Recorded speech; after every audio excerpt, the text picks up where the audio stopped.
We're in the third parak, Mishnah 4. Rabbi Shimon says, Shalosha sha'achlu al shulchan echad. If three people sit and eat at a single table, v'lo amru olav divrei Torah, and they don't say over divrei Torah, ki'ilu achlu mazivchei mesim. It's as if they've eaten offerings to the dead. And it's written, Ki kol shulchanot malo ki tzoa b'li makom.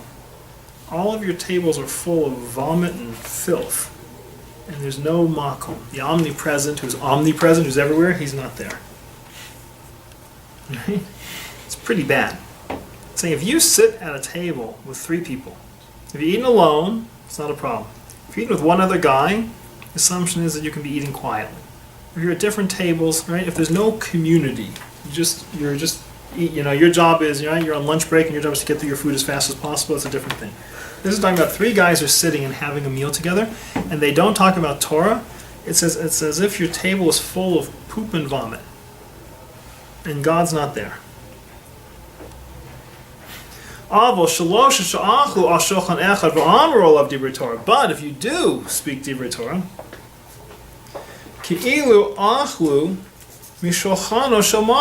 it's as if that's the shulchan, right? That's the table.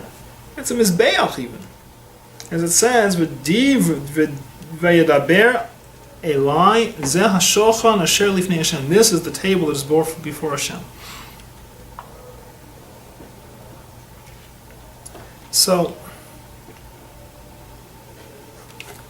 we have mechitzas in shul. You walk into shul, you sit down to daven, and you put up a mechitza. Men on one side, women on the other side. We don't put up mechitzas at our Shabbos table. We don't have separate seating at our Shabbos table. I know the city is going a little bit crazy, and all of a sudden you sort of have separate banquets and things. But for the most part, we don't have separate seating. You go to Shabbos table, they don't have separate seating. They don't have a mechitza when you bench.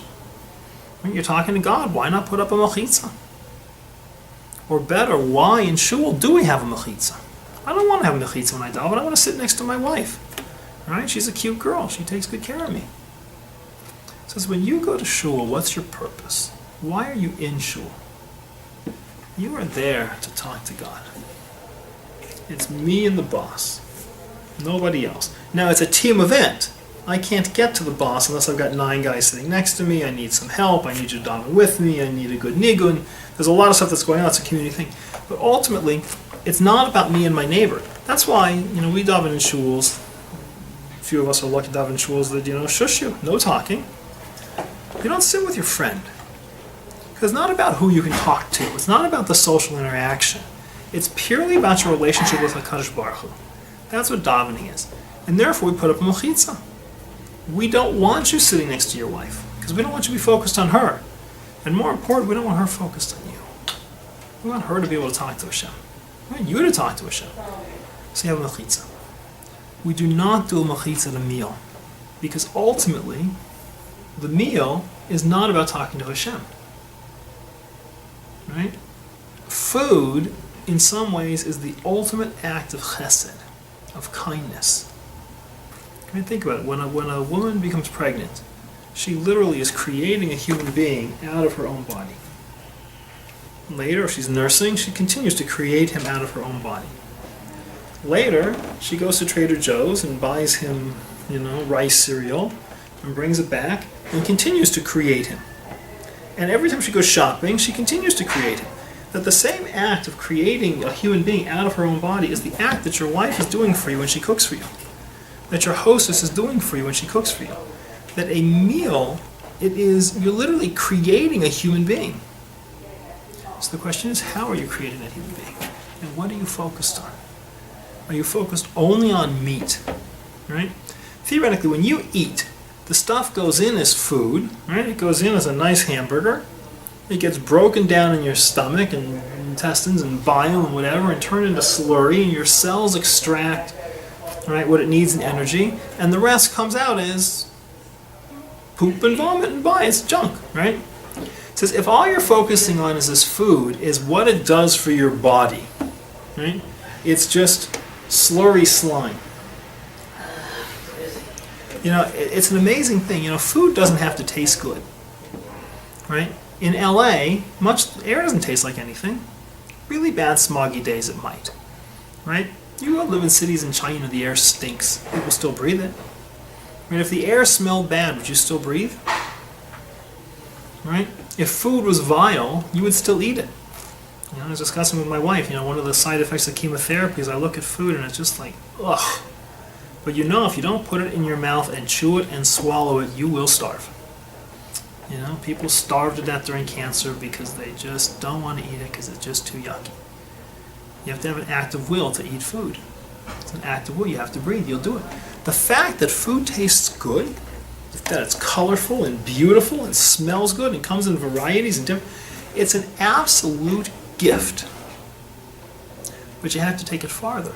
You have to see that gift not just as about feeding your corpse.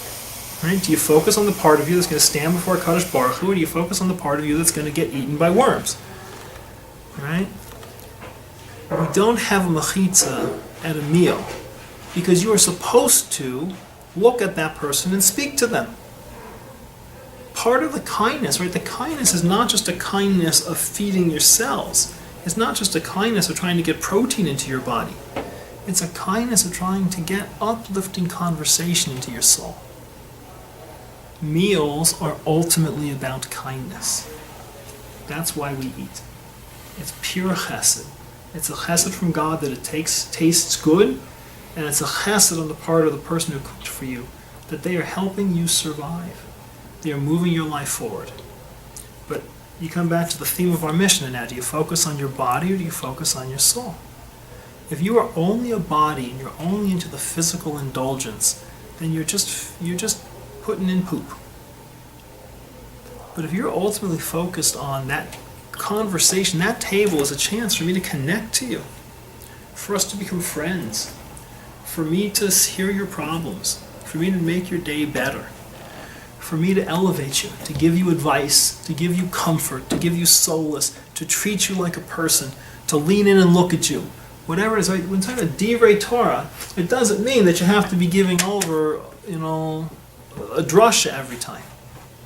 But it has to be that your table is filled, the same way that your table is filled with this physical kindness. A table must be filled with spiritual kindness. This is your tool, your opportunity to connect to people and to lift them. Right? To do good for them. It says that's what makes it a table is before Hashem. Hashem is here to give to us, to bestow pleasure upon us. Our tables are a place to bestow pleasure. And that pleasure is both physical and spiritual. That's why you see so many people who come to Torah through a Shabbos table. Right? They don't say, I came to Torah through the Sunday afternoon barbecue. Right? People don't come through it because it's not the food. It's they came to a Shabbos table. And they heard the love and the uplift, and that's what draws people in. To see that life is meaningful and connected and attached through the physical. Again, if you attach yourself to your soul, you will in the end stand and give judgment. You'll stand in judgment for Hashem. But if you see yourself only as a meat-eating worm, then you're sitting at a table of filth and vomit.